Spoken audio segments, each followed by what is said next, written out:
If you've ever played Minecraft, you know how eerie and sometimes terrifying the game can be. It's not because there's some hidden entity in the fog or some creepypasta hidden in your game files. Those stories do matter.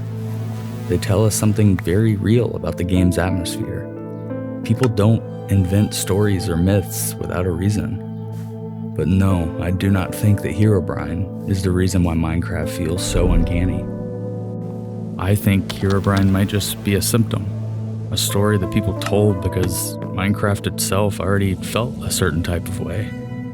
People tend to invent stories when they feel a presence that they can't quite name. And what haunts Minecraft runs deeper than any one legend. It lives within the structure of the game itself. Beneath the colorful blocks and the farms and the music and the freedom and the silly little cows and all the things that make Minecraft seem so open and harmless, the game is built around something much older, something ancient and very human, a series of thresholds, an initiation. As most of us know, entering a new stage of life requires something very real of you. Long ago, rites of passage and initiation rituals used to give people a way to make change in their lives feel real and visible. Whether from childhood to adulthood, or from one role into another, they marked the fact that becoming a different person was supposed to cost something. Modern life lacks this. People still change, obviously, but it often happens in a much more private or gradual way, without ritual or any sort of shared symbolic structure. Minecraft, though, strangely enough, still gives players something like that. It offers a sequence of thresholds that gradually carry you out of innocence, through danger, into confrontation, and then back again. And by the time you reach the end of the game, the whole thing starts to feel less like a sandbox game and more like a myth. And that myth begins with your very first night in a new world. When you first spawn into a new world in Minecraft, the world doesn't demand anything of you. It's beautiful, it's alive and colorful. And even if you've played 1,000 times, there's always a trace of wonder left in it. That feeling that the world is so much larger than you and full of possibility. Until the sun sinks low. The world was one thing in the daylight, and now it is another. Almost every player remembers that early panic, the dirt hut, the hole in the hillside, the sound of monsters outside, the realization that the world has stopped being scenery and has started requiring something of you. Safety has to be created. It's not simply given. And God forbid you didn't find enough materials for a bed or you're in for a long night. Minecraft begins by making you vulnerable. It teaches you right away that darkness changes the world. And that fear lands so deeply because it's so incredibly old. Night comes and you're not ready. That is one of the oldest human fears that there is. Then the game lets you answer that fear. You build shelter. You make tools, a farm, a storage system, paths. That's what the overworld becomes. It becomes ordinary life. Psychologically, it starts to feel like the world of consciousness, the place where things can be named, lit, organized, and made manageable. You sleep there, store your things, organize your life, leave from there, and you come back there. It becomes home. Here in the overworld, you become a builder, a planner, a caretaker, a little god of pathways and farms. That matters because fear always sharpens when you become attached. But there's always more, isn't there? The safety of the surface is never enough on its own. Sooner or later, the life you're building above ground begins to depend on what lies beneath it. Better tools, stronger armor, diamonds, redstone, none of it comes from the surface for free. If you want to progress, if you want to fully master your world, you have to go down.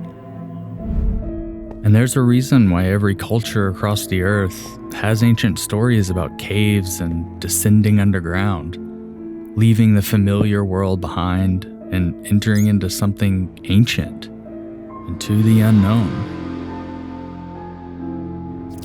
On the surface, you can orient yourself.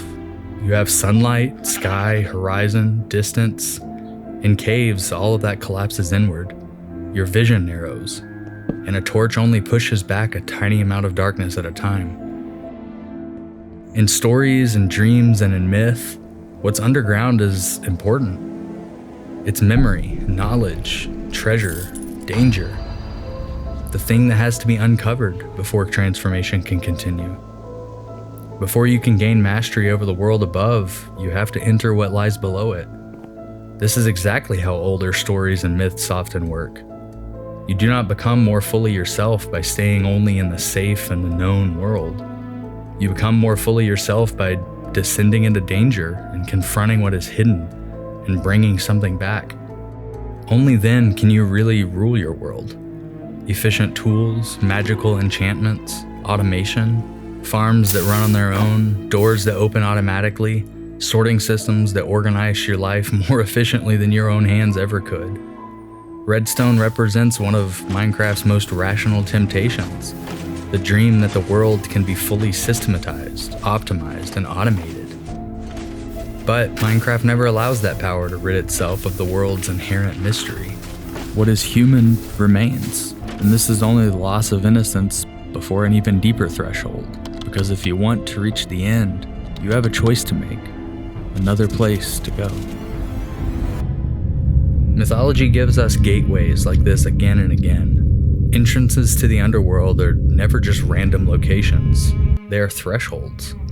A cave, a river crossing, a crack in the earth, a hidden gate, some point where the familiar world gives way to something deeper, darker, and more transformative.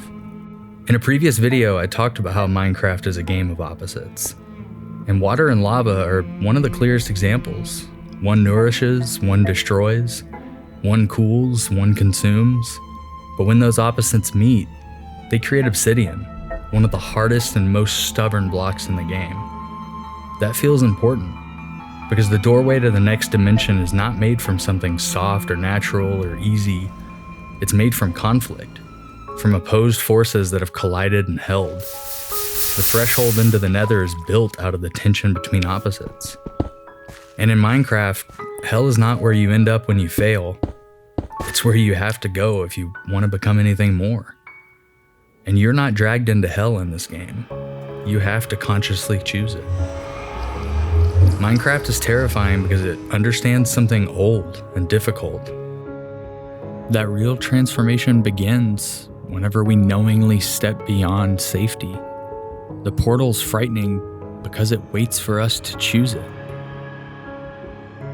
In older myths and stories and traditions, hell is often imagined as a realm of confrontation, a place where deeper truths are exposed under pressure. It's a place of ruin, of greed, of destruction, of death.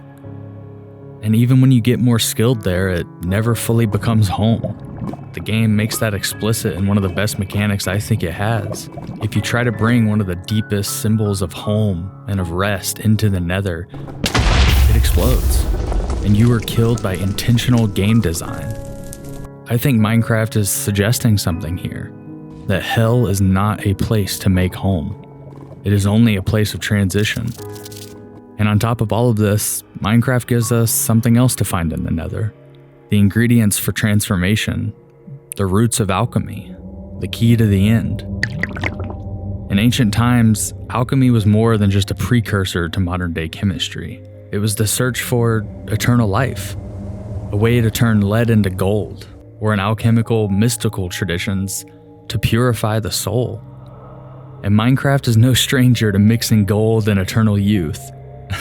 I wouldn't say that Mojang secretly inserted the Fountain of Youth into Minecraft, but that symbolism is really hard to miss. But the important thing here is that the Nether is where you come to start an alchemical process to make it to the end of the game. Potion making, Eyes of Ender, it all begins here. But even after Hell, the game is still not finished with Descent. This would have been the obvious place for the game to go upward. You pass through the Inferno, and now comes glory, now comes heaven, now comes reward. But that is not what Minecraft does. You bring back everything that you gathered in hell, you make eyes of Ender, and they lead you not into the sky, but back across the surface and then down again. This time into the stronghold. And that is such a strange and beautiful choice, because even after hell, the path beyond is still buried. It feels less like a place that someone made and more like a structure that the world has been concealing from you. And symbolically, that's exactly right. Deep transformation rarely feels like inventing something brand new. It usually feels like uncovering a passage that was always there beneath the life that you thought was already complete. And by the time that you reach the portal room, the structure of the journey is almost impossible to ignore. The end is not heaven in this game. It's alien, sparse, void. I personally think that it's beautiful that the end doesn't have biomes or living spaces. A final realm that felt cozy and abundant would make the game feel like it was telling a story about escape, leaving the ordinary world behind and passing the test and moving into a better one. But the end doesn't say that. The end is a place of temporary encounter. A place you reach and confront something. It's not a place that really wants you to stay. And that to me is one of the most psychologically true parts of the game. Transcendence is not a permanent place. You can't live forever in some absolute altered state beyond conflict and ordinary time. You can touch it and you can be changed by it. You can encounter it, sure. But you cannot simply move there and call that life. The end feels empty because it should. Facing a dragon is one of the oldest images that we have in mythology. Not in the sense that every story literally has a dragon, but in the sense that the final obstacle to transformation often takes the form of something enormous, ancient, and overwhelming. And it's usually bound through a threshold that you have to pass through. It's the ultimate form of initiation. The dragon stands between you and whatever comes next. And that is why dragons are mythically useful. They reveal whether or not you're ready for what you have come seeking. By the time a player faces the dragon, the fight carries symbolic weight far beyond just combat. This is the confrontation at the edge of the entire mythic journey. The confrontation with what must be faced before you return. And when the dragon dies, something extraordinary happens. The game doesn't just simply congratulate you and roll credits in scene. Instead, the game speaks. The end poem changes the emotional register of everything that came before it. The whole game changes perspective here. Blocks, building, all of that recedes for a second into something so much larger. This game was never about winning in the first place. It was about you. And it shows that there's always another threshold waiting in the distance. But for the moment, it reminds you that you are loved. That you were alive in the long dream of life. And the universe said, I love you. And the universe said, everything you need is within you. And the universe said, the darkness you fight is within you. And the universe said, you are not alone. And the player was the universe. And the player was love. You are the player. And this is the final movement. Maybe the most important one. Because the point of Minecraft is not that you stay beyond the world, it's that you return to it changed, different, better. And that is what the return means in myth. The world is the same, but you are not.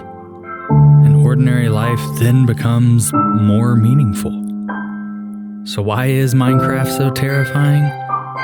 Well, I think it's terrifying because it understands that growth is frightening. Becoming a better you is terrifying. Facing yourself is one of the scariest things that you will ever do. But if you can handle the descent into the unknown, away from the safety of the familiar, if you can choose to see the hidden parts of yourself, something new will emerge. A player that knows just how valuable they are, that knows that they are love.